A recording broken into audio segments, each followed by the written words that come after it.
For 3 amazing years, I was completely devoted to Jessica. We moved in together, met each other's families, and I genuinely believed we were building a future together. Then her college friends Madison, Tiffany, and Ashley moved to our city and everything began to change. At first it was subtle. Jessica became more secretive with her phone, started questioning our lifestyle, and seemed less interested in our future plans. Then I discovered text messages that shook me to my core messages about open relationships and starting an OnlyFans account. Before I continue this story about betrayal and finding unexpected brotherhood, let me know where you are watching from in the comments below. Hit that like and subscribe button if you have ever had someone's toxic friends try to ruin your relationship. I am Albert, a 28-year-old software engineer with a stable job at a tech company. I work hard, save my money, and was raised with traditional values about loyalty and commitment. I met Jessica at a mutual friend's barbecue 3 years ago. She was 26, worked as a marketing specialist, and had the most infectious laugh I had ever heard. We connected immediately over our shared love of hiking, crime documentaries, and spicy food. That night we talked until the stars came out and everyone else had gone home. Our relationship progressed naturally and beautifully. Within 6 months, I was introducing her to my parents, who adored her immediately. Her family welcomed me with open arms too, especially her dad, who appreciated my ambition and work ethic. After dating for a year, we decided to move in together. We found a cozy 2-bedroom apartment that was within our budget but still in a nice area of the city. Our life together was comfortable, loving, and stable. Everything changed about 4 months ago when Jessica reconnected with her old college friends who had all recently moved to our city. Madison, Tiffany, and Ashley had been her sorority sisters, but they had all gone separate ways after graduation. Madison was now some kind of influencer, though I could never quite figure out how she afforded her lifestyle. Tiffany jumped between relationships frequently, always seeking men who could buy her expensive gifts. Ashley exclusively dated wealthy businessmen and was obsessed with status and appearances. I started noticing small changes in Jessica after she began spending time with them. She would come home with designer bags that cost more than our monthly rent. When I asked about them, she would vaguely mention sales or that one of her friends had connections. She began going out 3 or 4 nights a week, coming home late smelling of expensive cocktails and wearing clothes I had never seen before. She also started making subtle comments about our lifestyle. Our apartment that she had once loved was suddenly too small and in the wrong neighborhood. My reliable Honda that had taken us on countless road trips was now embarrassingly practical. Even our weekend traditions of cooking together and watching movies became boring in her eyes. Her social media presence changed dramatically too. Jessica had always been relatively private online, mainly posting pictures of landscapes from our hikes or occasional selfies. Now her Instagram was filled with provocative photos taken by her friends, full makeup, revealing outfits and carefully staged settings. The first time I confronted her about these changes, we were getting ready for bed. I casually mentioned that she seemed different lately and asked if everything was okay. She rolled her eyes. "I'm just having fun with my friends, Albert. Not everything has to be so serious all the time." I tried to be understanding. After all, she had the right to enjoy her friendships and have fun.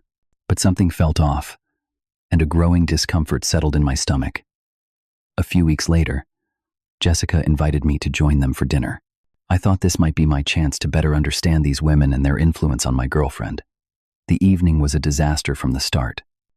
They barely acknowledged my presence, speaking over me and exchanging knowing glances. At one point, I went to the bathroom and overheard Madison and Tiffany in the hallway. "She could do so much better," Madison whispered. "He is so basic. We need to help her upgrade her life." I returned to the table pretending I had heard nothing, but their words stung. That night, Jessica and I got into an argument when I expressed my concerns about her friends. "You are just jealous because they are successful and fun," she snapped. "You want to keep me in this boring little bubble forever." Our financial discussions also began to change. Jessica had always been practical with money, and we had shared values about saving for our future. Now she questioned why we were being so frugal when we could be enjoying life more. She started suggesting expensive vacations we could not afford, and questioning why I would not dip into my savings to finance a more luxurious lifestyle. Around this time, Jessica became increasingly secretive with her phone. She changed her password, which she had freely shared with me before. I would catch her turning her screen away when texting, and she would leave the room to take certain calls. My gut told me something was wrong, but I tried to ignore it, not wanting to be the controlling boyfriend she had recently accused me of being. Our first major argument happened when she missed my company holiday party to attend a club opening with her friends. This was important to me as I was being considered for a promotion, and I had told her how much her support would mean. When she arrived home at 3 in the morning, I confronted her. "You knew how important tonight was," I said, trying to keep my voice calm. "I asked you weeks ago to be there." "God, Albert. There will be a million boring office parties in the future," she retorted. "Madison got us VIP access tonight. Do you know how exclusive that club is?" When I expressed that I felt she was changing her priorities, she accused me of trying to control her and stifle her growth. The argument ended with her sleeping on the couch, and me lying awake all night wondering what was happening to the woman I loved. Despite apologizing the next day, and things temporarily improving, a sense of unease had taken permanent residence in our relationship. I found myself second-guessing everything, wondering if I was being unreasonable, or if my concerns were valid. The gaslighting had begun to work its magic, and I was increasingly confused about where our relationship stood. The discovery that would change everything happened on a regular Tuesday evening. Jessica was cooking dinner while I finished up some work emails on the couch. Her phone sitting on the coffee table lit up with a notification. I did not mean to look, but the preview caught my eye. "Madison, you could make $5,000 your first month on OF." I knew what OF stood for. My heart started racing and I felt sick to my stomach. For days I battled with myself about whether to respect her privacy or confirm my growing suspicions. I had never been the type to snoop, but the changes in Jessica and this message suggested something serious was happening behind my back. A week later, while Jessica was taking a shower, I made a decision I never thought I would make. The sound of running water provided cover as I picked up her phone. To my surprise, it unlocked with my birthday, a detail that gave me a momentary flicker of hope that was quickly extinguished by what I found. The group chat between Jessica, Madison, Tiffany, and Ashley was filled with messages that confirmed my worst fears. Madison had apparently been making significant money on OnlyFans and was coaching Jessica on how to start her own account. There were detailed discussions about content pricing strategies and how to build a subscriber base. "You have the perfect look," Madison had written. "Natural but hot. You will kill it." Tiffany had chimed in with even more disturbing suggestions. "Why limit yourself to one income source? Open relationships are totally normal now. Albert does not need to know everything." The most calculating messages came from Ashley. "Just tell him it is empowering and feminist. Men like Albert always fall for that. If he complains, tell him he is being controlling." My hands were shaking as I scrolled further. There were separate conversations between Jessica and men I did not know. Flirtatious exchanges, photos I could not bring myself to open fully, and plans to meet when the timing is right. It was clear these were not innocent friendships. Even more shocking were screenshots the women had shared of their own infidelities. Madison was engaged to a guy named Ryan, but was sleeping with multiple men on the side. Tiffany was cheating on her fiancé Brian with her married boss. Ashley was misleading her fiancé Justin about her fidelity while dating other men when he traveled for work. But the most devastating discovery was Jessica's own messages considering their suggestions. "Albert is so traditional, he would never understand this kind of thing," she had written. "He thinks social media is just for keeping in touch with friends and posting vacation photos." Another message read, "I do not want to hurt him, but I feel like I am missing out on opportunities. Everyone is building their brand these days." And finally, the message that broke my heart. "Maybe I should try it for a month without telling him. If it works out, I can figure out how to break it to him later." I barely made it to the bathroom before I started hyperventilating. Locking the door, I sat on the floor and tried to process what I had just learned. The woman I loved, the person I thought I would marry someday, was planning to betray my trust in the most fundamental way. My chest felt tight, and I could not seem to get enough air. My vision blurred with tears I refused to let fall. When I heard the shower turn off, I quickly splashed water on my face and returned to the living room pretending to work on my laptop.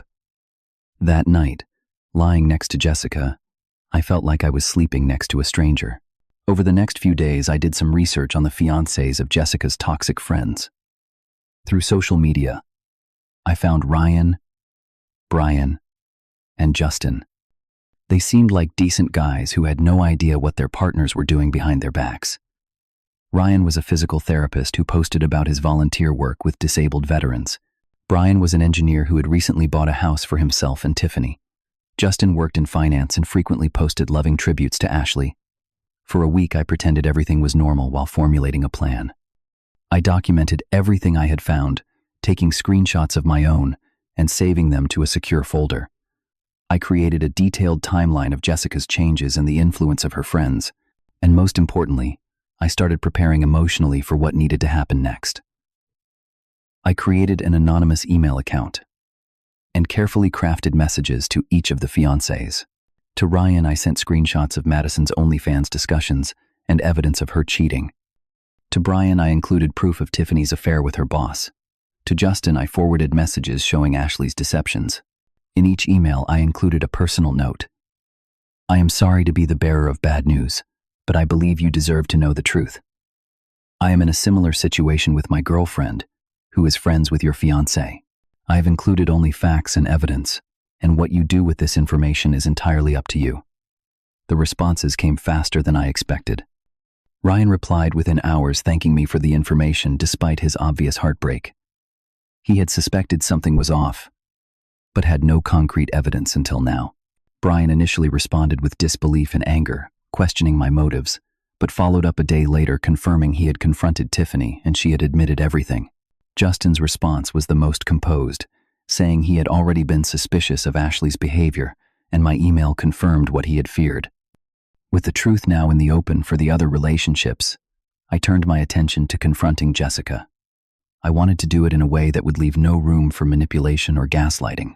I suggested we plan a triple date with her friends and their fiancés, pretending I wanted to get to know them better. Her reaction was telling. She immediately tensed up and started making excuses about how everyone was probably too busy. When I insisted, saying I had already mentioned it to the guys online, and they seemed interested, the color drained from her face. I need to make a call, she mumbled and rushed to the bedroom. Through the door, I could hear her frantically calling her friends. The panic in her voice was unmistakable. What do you mean Ryan knows how?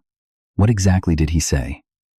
Over the next 24 hours, I watched as Jessica's phone blew up with messages and calls. Madison's relationship had imploded dramatically, with Ryan publicly exposing her infidelity and OnlyFans account to their mutual friends. Tiffany's engagement ended when Brian showed up at her workplace to return her ring.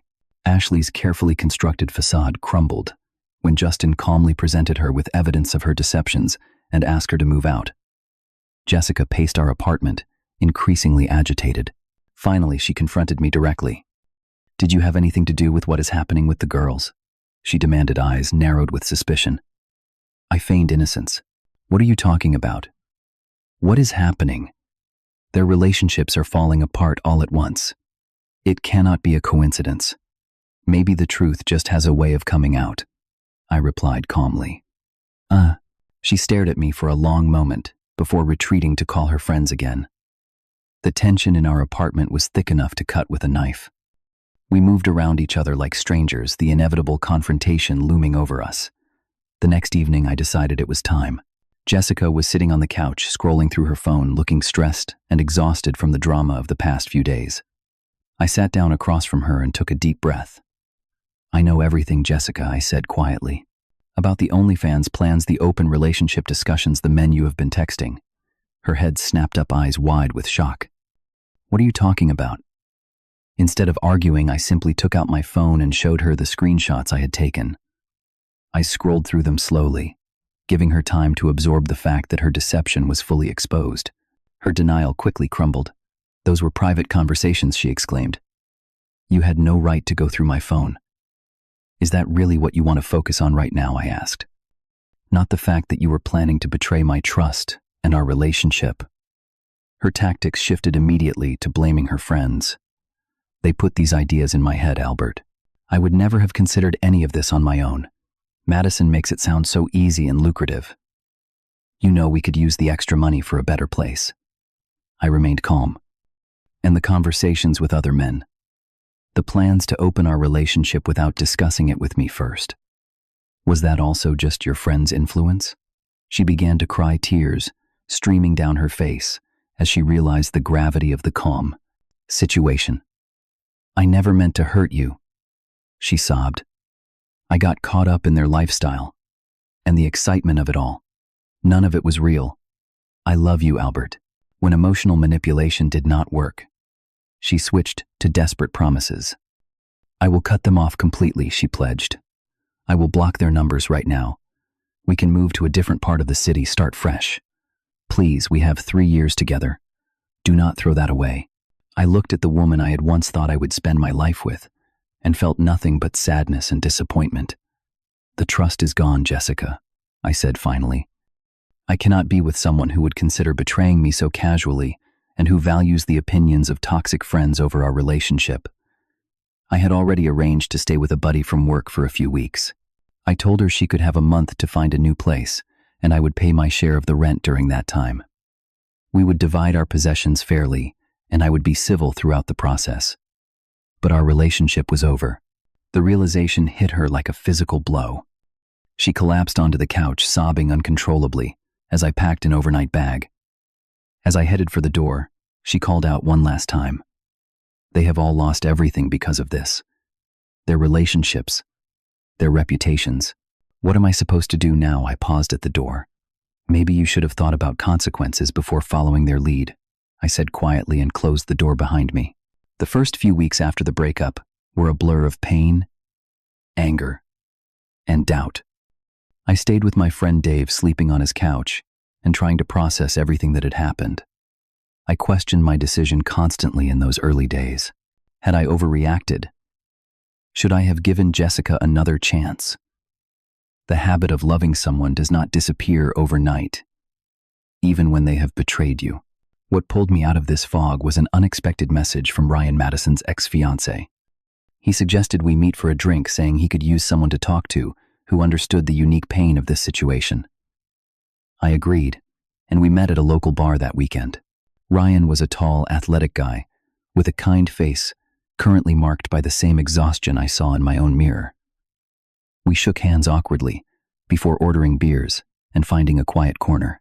I just wanted to thank you in person, he said after we sat down. If you had not sent that email, I would have married her next spring without knowing who she really was. Our conversation flowed easily after that. We shared our stories, finding disturbing similarities in how Madison and Jessica had changed after intensifying their friendship.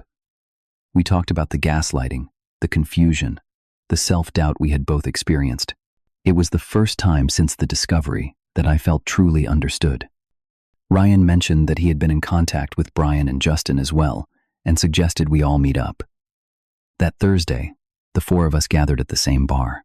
Despite the circumstances, there was an immediate sense of camaraderie. Brian was still raw with anger, while Justin had already moved into a philosophical acceptance of what had happened. But we all shared a common experience that had fundamentally changed us. What started as a one-time meetup to commiserate became a weekly tradition. We called ourselves the Brotherhood of the Betrayed, as a dark joke at first, but the name stuck. We helped each other through the practical aspects of untangling our lives from our exes. Brian and Justin both had to deal with moving out of shared homes. Ryan had wedding arrangements to cancel. I was in the process of finding a new apartment. But beyond the logistics, we provided each other emotional support that no one else could offer. We understood the unique humiliation, the self-doubt, and the trust issues that came with our experiences. We validated each other's decisions to leave rather than try to salvage relationships built on such fundamental deceptions. Meanwhile, I heard through mutual friends about Jessica's downward spiral. Her toxic friends had turned on her, blaming her for their exposed infidelities. Apparently, Madison had convinced herself that Jessica must have been the one to send the emails, perhaps out of jealousy over her OnlyFans success. This theory spread among them, and Jessica found herself suddenly ostracized by the very friends who had encouraged her to risk our relationship. Her professional reputation took a hit as well. Someone had anonymously informed her company about her plans to start an OnlyFans account, which conflicted with their conservative corporate image. While she did not lose her job, she was passed over for a promotion she had been expecting. By the time I had moved all my things out of our apartment, Jessica was socially isolated and remorseful. She sent me long emails apologizing and explaining how she had been seduced by the lifestyle her friends projected. I read them but did not respond. Some wounds are too deep for words to heal. My own healing journey was slow but steady. I started seeing a therapist to process the betrayal and examine why I had ignored the red flags for so long. I reconnected with old friends I had neglected while consumed with relationship drama. I threw myself into work, earning a substantial raise and the respect of my colleagues. Most importantly, I rebuilt my self-esteem and sense of worth. Jessica's betrayal had initially made me question my value as a partner and a man. Through therapy and the support of my new brotherhood, I came to understand that her choices reflected her character, not my worth. The brotherhood supported each other through various milestones in our recovery. We celebrated when Ryan received a promotion at his physical therapy practice, giving him the confidence boost he needed after Madison's betrayal. We helped Brian move into his new apartment and threw him a housewarming party. We gathered for a farewell dinner when Justin decided to take a job offer across the country for a fresh start. And they were there for me when I closed on my first house, a modest but charming bungalow that represented my financial independence and new beginning. The four of us spent a weekend painting the interior and assembling furniture, turning the empty space into a home filled with laughter and new memories. About a year after the breakup, I ran into Jessica at a coffee shop. The encounter was awkward but civil. She looked different, less polished, and somehow more authentic than she had in the final months of our relationship. "I heard you bought a house," she said quietly. "Congratulations. You always wanted that." I thanked her and asked how she was doing. She had changed jobs and moved to a different neighborhood. She had also cut ties permanently with Madison, Tiffany, and Ashley after realizing how toxic their influence had been. "I made a lot of mistakes, Albert," she said, her eyes filling with tears. "I was foolish to risk what we had for some fantasy lifestyle. I am sorry." I nodded, acknowledging her apology without offering forgiveness she had not earned. As we parted ways, I felt no desire to reconnect or revisit the past. Instead, I felt gratitude for the lessons I had learned and the wisdom I had gained through the painful experience. To celebrate 1 year of friendship, the brotherhood planned a camping trip to the mountains. Around a campfire with stars overhead and beers in hand, we reflected on how far we had come. Ryan had started dating again, cautiously but optimistically. Brian had found someone who shared his values and appreciated his generous heart. Justin had built a new life in Seattle and was thriving in his career. "I understand red flags better now," I told them as we watched the flames dance. "I know what loyalty and character really look like." We raised our bottles in a toast to unexpected brotherhood and the strange paths that bring people together. We made plans for future adventures and promised to maintain our connection despite distance and new relationships. The betrayal that had once defined my daily thoughts had faded into a valuable life lesson. I learned that self-respect must always come before relationship preservation. I understood the importance of surrounding yourself with people who elevate rather than diminish you. Most surprisingly, I discovered that powerful bonds can form in the aftermath of pain when people come together with authenticity and shared understanding. As I look toward the future, I do so with a wiser perspective on relationships and a deeper appreciation for genuine connection. The brotherhood that emerged from our collective betrayal has become one of the most authentic and meaningful aspects of my life, a silver lining I never could have anticipated when my world was falling apart. Have you ever had toxic friends try to influence your relationship or found unexpected friendship through difficult times? Share your experience in the comments below. If this story resonated with you, please hit that like button and subscribe to hear more real-life stories about overcoming betrayal and finding strength in unexpected places. Remember, sometimes losing the wrong people makes room for the right ones to enter your life. Thank you for listening, and I hope my experience helps someone who might be going through something similar right now.